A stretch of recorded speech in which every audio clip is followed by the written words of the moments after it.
All right, happy Thursday. Today is Thursday, October 18th. I think I got that right today. I'm with Louie and Marisol Morales with the Oranole Foundation. So give us a thumbs up. Let us know you can hear us or see us. That's always the most important thing. This is their first visit to the TED Show. But we're really excited to have them on. They are going to be talking about, all right, we got a thumbs up already. Thank you, Viviana. We're going to be talking about hunger and how removing hunger as a detriment, not a detriment, that's not the word I'm looking for, but a barrier for learning and all of the wonderful things that they're doing with their organization. So welcome, guys. Thank you. She's in the back, but Viviana says hola. Hi, Viviana. But tell us a little bit about you. Give us a little background on you. I shared your bio, obviously, but we always joke that people like to hear it more. They don't want to necessarily read. So give them a little background on you, and then let's get to your why. Why this? Well, Ted, thank you for having us on here. I am originally from New York City. I was born and raised in New York City. What part? Yes. I was actually born in Brooklyn, Awesome. raised in Woodhaven, Queens, most of my life. And I went through the school system there, and I became, in 1987, I became a New York City police officer. Thank you for your service. Thank Amazing. you so much. Thank you so much. My my goal there was always to help people and help, individuals in need and stuff like that. And I rose to the rank of detective, and had a great career. Had a great career with the New York City Police Department, and until September 11 hit. September 11 hit, and I was one of the first responders there, and Wow. some long days, some really long days, and I thank God that he took me out of those buildings, and but I have a few, why I call them gifts. I call them gifts from 9/11. So in 2003, I had to retire from the police department because of 9/11 illnesses. So, I have asthma, sleep apnea, PTSD, and all that good stuff that came with it and stuff like that. But It changes you, not just physically, because that's what you're talking about, all of the aftermath of all of the dust and all of everything that went on there that we didn't really think about at the time. But it also changes you, your personality, your outlook. Maybe not your personality, but certainly your outlook or your perception. yeah, sometimes I tell people that I'm 17, 18 years old now because, like I said, I through the grace of God, I was able to get out of those buildings and survive, and I was able, and it just showed me and reassured me that there was something else in life that I had to do and stuff like that. So with the help of my family, with the help of my friends and stuff like that, I'm still getting over it. It's still something that it was like yesterday. Sure. But it's you move forward and you look and you follow God's plan. You follow God's plan. And so what did God's plan bring you when you retired? What did you plan on doing? Were you going to play a lot of golf? Were you going to come enjoy the sunshine? What was going on in your mind when you retired? Well, believe it or not, I throw a golf outing every single year with him, but I don't golf. So I drive the cart and drink the beer. Is that bad? That's the extent of it. Well, that's you should get out there, But I retired from the police department. I moved to Florida. My parents lived here and stuff like that. And after that, I had a beautiful daughter. That she wouldn't have been here, Alyssa. That she wouldn't have been here if God wouldn't have taken me out of those buildings. And I met my wife, Marisol, here. And look at the beauty behind us. Yes, you got the two beasts in the front, the beauty in the back there. We figured we put her back there. She compliments us. She totally compliments us. People probably don't even know what our face looks like right now because they're just looking at her. That is true. And I came here and I started working for Home Depot, and I worked for Home Depot for 13 years. I was an operations manager for Home Depot, and still, even though I did a lot of things there to help people, and always in my heart was to help. And so how did you come to hunger and homelessness and kids? How did you come to that being your passion? I mean, it's so much of a passion now. You've got a foundation, you've got shirts, and you're really out there making such a difference. How did that come about? Well, in 2012, I was sitting at home and I was watching a 60-minute program, and and I really hardly ever watched it, but I saw that there was something about Seminole County and me living in Seminole County. I said, wow, let's see what this is. And I sat there in awe, and it was about Seminole County, one of the richest counties in the country, also has the highest population and homeless children per capita in the country. And I was sitting there in awe, and then when the kids came on, and these are kids from elementary school, and they were there explaining how they felt about going to bed hungry, on how it looks like a black hole. There were some that were blaming themselves because their parents had to supply, they were fighting because they didn't have any money, and it was their fault because the parents had to take care of them. And I just sat there, and me being a dad of 3, I mean, I was just like, It was heartbroken.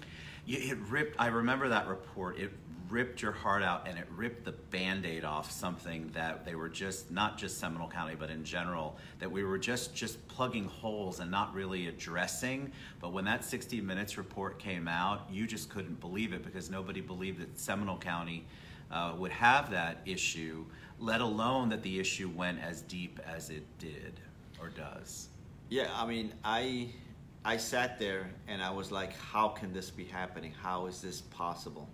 Because Ted, back then nobody spoke about the children and the hunger and stuff like that. And you know what? We're here 6 years later, 7 years later, and people are still not talking about it. It's still like a hush-hush. Why do you think it is? Why do you think it's hush-hush? We touched a little bit on this earlier, but what's your thought process? Why, when we have so much food, I think somebody just said, we have so much to give, we want to give, why is that specific thing so hush-hush? Why don't we want to talk about it more? Why don't people want to talk about it? I don't know. So I believe that some people either maybe are embarrassed to talk about it, they're maybe too proud to talk about it, but this is a problem.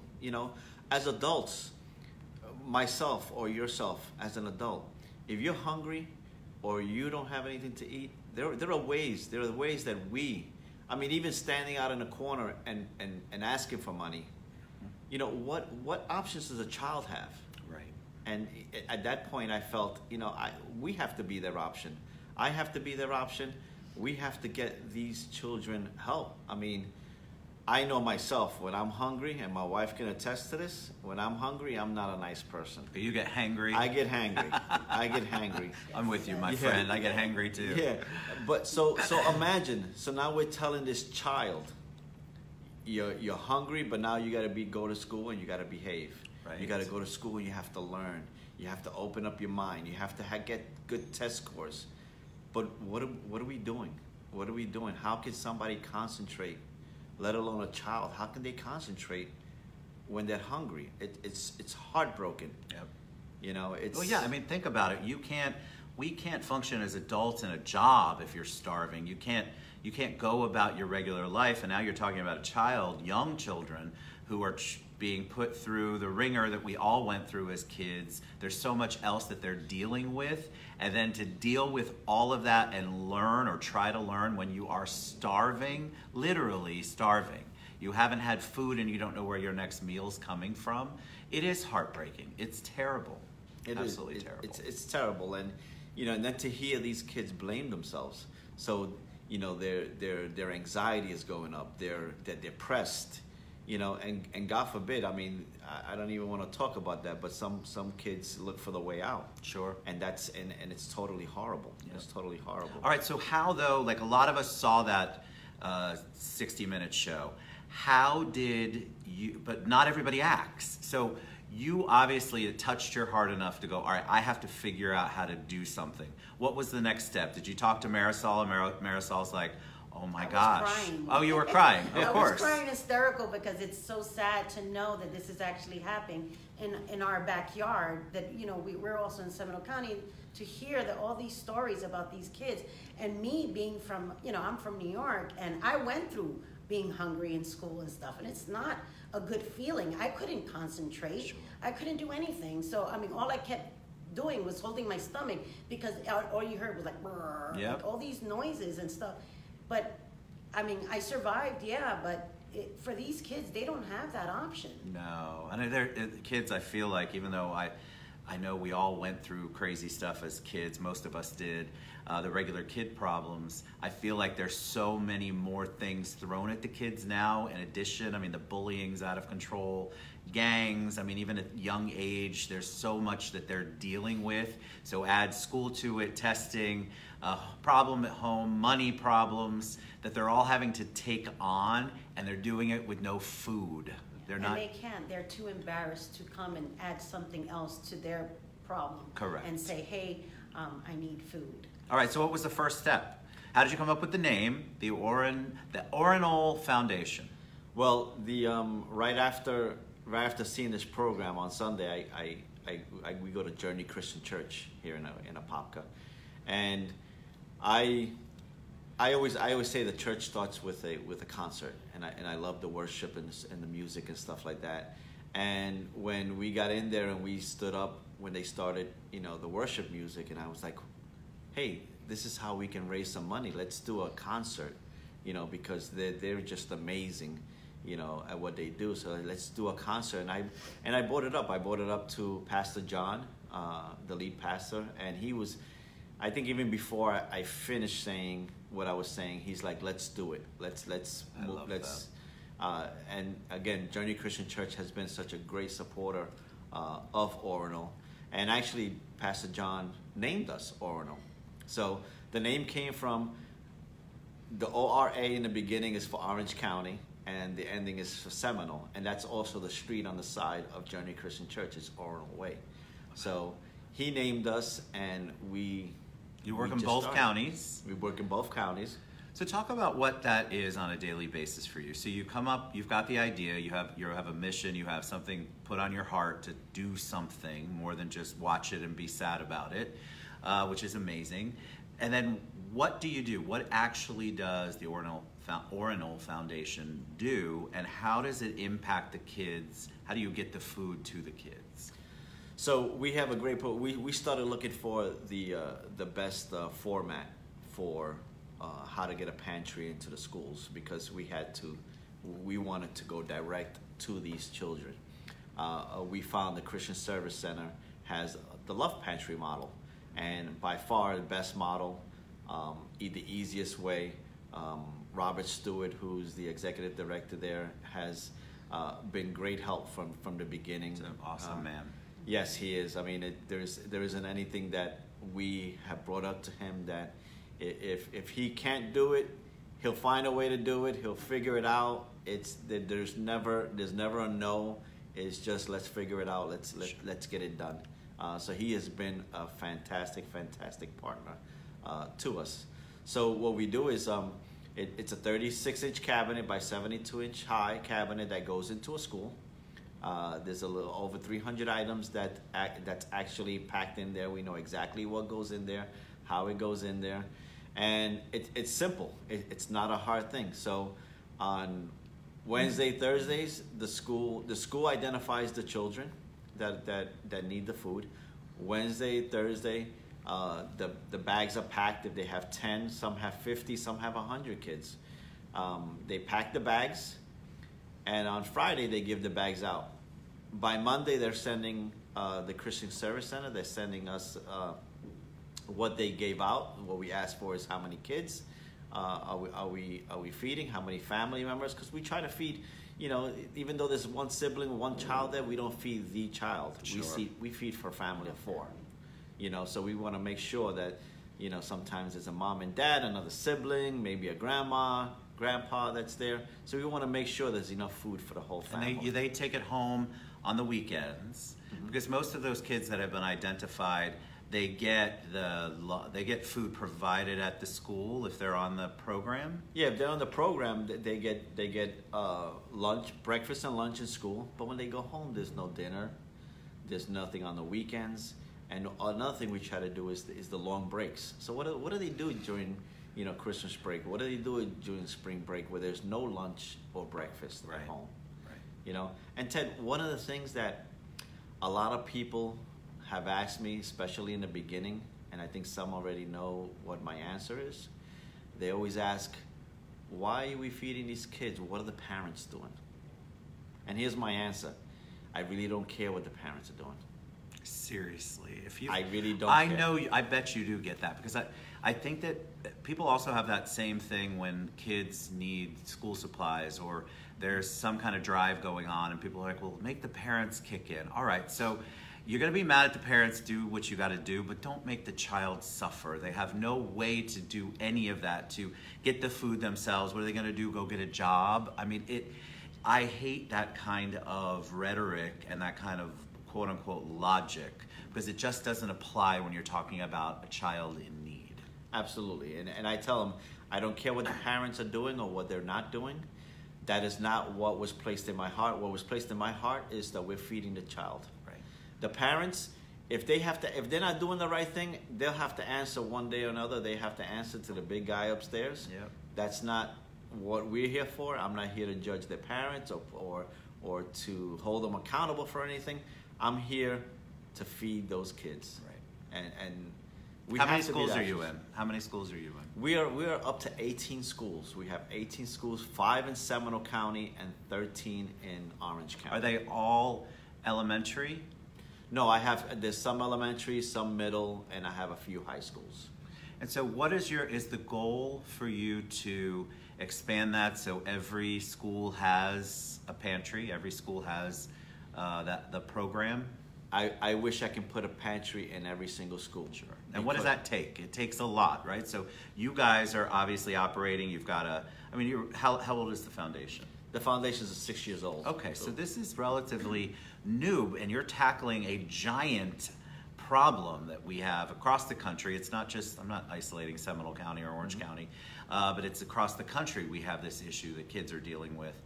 So what do you do in order to get that? Do you collaborate and work with other organizations in town? Yeah, there's a few organizations that we work with, and but mainly our main source of income. We do a golf outing every single year.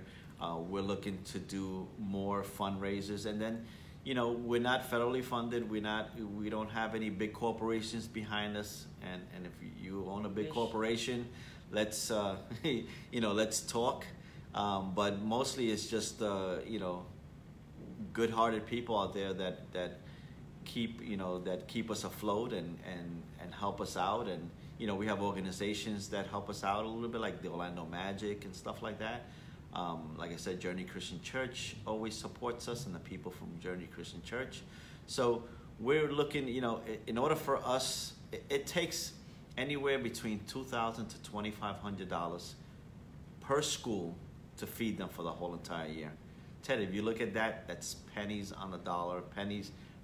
Say the number. Mark, Paul Shiver, he said he played in your golf tournament before. Mark Johnson's a friend of Paul's. Paul Shiver is an awesome individual. Mark, you have a great friend there. Paul Shiver was on our board for a little bit, and he's been a great supporter since day one.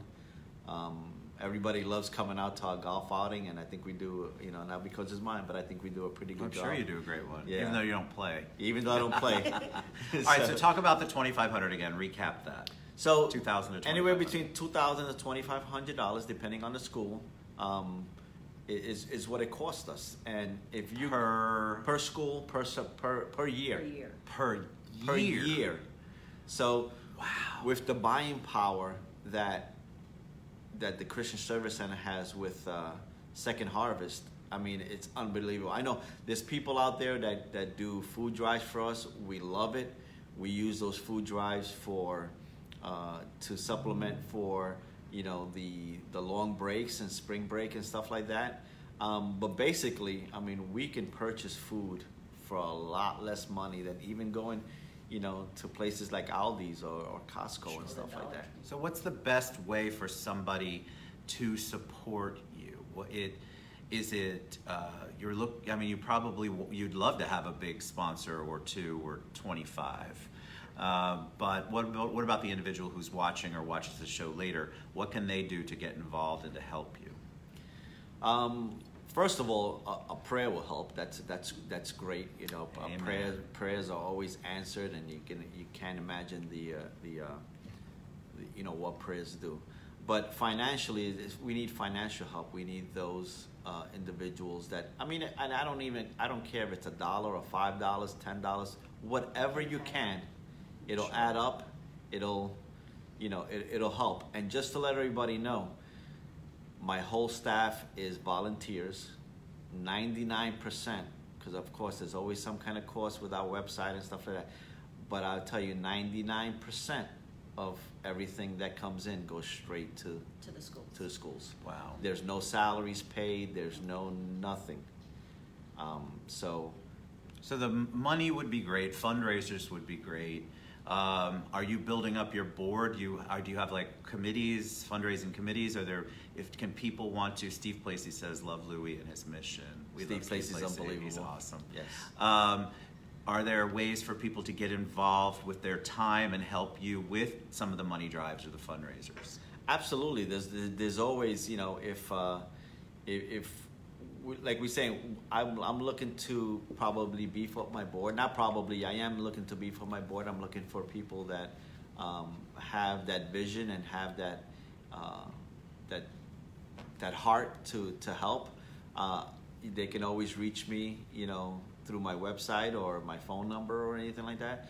And so I'm looking for any kind of help. Anything that you can help with, no matter how small you think it is, it's huge for us.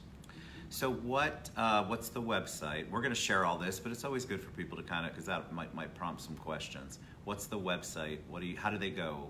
How do they get to you? It's oranole.org, so it's www.oranole.org. And so they can go there. There's a way they can reach out to you. They can donate there. What if somebody has a school where they know there's a need in Orange or Seminole County? Do they reach out to you first? Is that a good starting place? Because remember, they've got 5 in Seminole, 13 in Orange, so you know there's more schools than that in both counties. What if somebody says, you know, I really would love my school to have it, here's why? Do they reach out to you first? Absolutely, reach out to me. We can set it all up. We're always looking for, like I said, my goal is to have every single school with a pantry. It's every school that we're in, you see the difference when the kids are eating and being fed. Their academic scores go up. Their truancy goes down. It's just a better way of life for the kids all around. Good. All right. So this isn't Louie or Marisol, but I'm challenging you principals and all of you people who are quote unquote in charge to really take control, because if you think that there's not a problem at your school, you are sadly mistaken. So, all right, we're going to share all of the contact information after the show. You guys are a joy, by the way. Any parting words of wisdom for them? Anything you want to share with them before we head out? Well, like I said, no matter how small you think your donation is, it's huge to us. We're looking for help. We're looking to expand this. You'll see exactly where your money is going to. We are very transparent with anything that you can help us with, it would be fantastic. Even if you can share this video onto your page, or if you know an organization that likes to help nonprofits, we would really, really appreciate it. So if you can, please just spread the word. There's a lot of kids that need your help. A lot of families that need our help as well. So if you can, we would really, really appreciate it. Thank you everybody for watching, and I hope that we actually can expand schools. Amen to that. And listen, these are the grassroots organizations that are making the difference. There's only so much that can go around with the larger organizations, and we all love them, but these are the ones that are filling in those niches and those areas that are empty or not being addressed. And so these are the kinds of things I love to get other people to know about, because until somebody told me about you, I didn't know about you. and you think you know everything in Orlando or Orange County or Central Florida, and you do not. So that's why I love to bring on wonderful people like Louie and Marisol and the Oranole Foundation. All right, thank you guys for being on the show. Appreciate you. Thanks again for your service. God bless you both. All right, we love you guys. We'll see you back in about an hour. Thank you, Ted.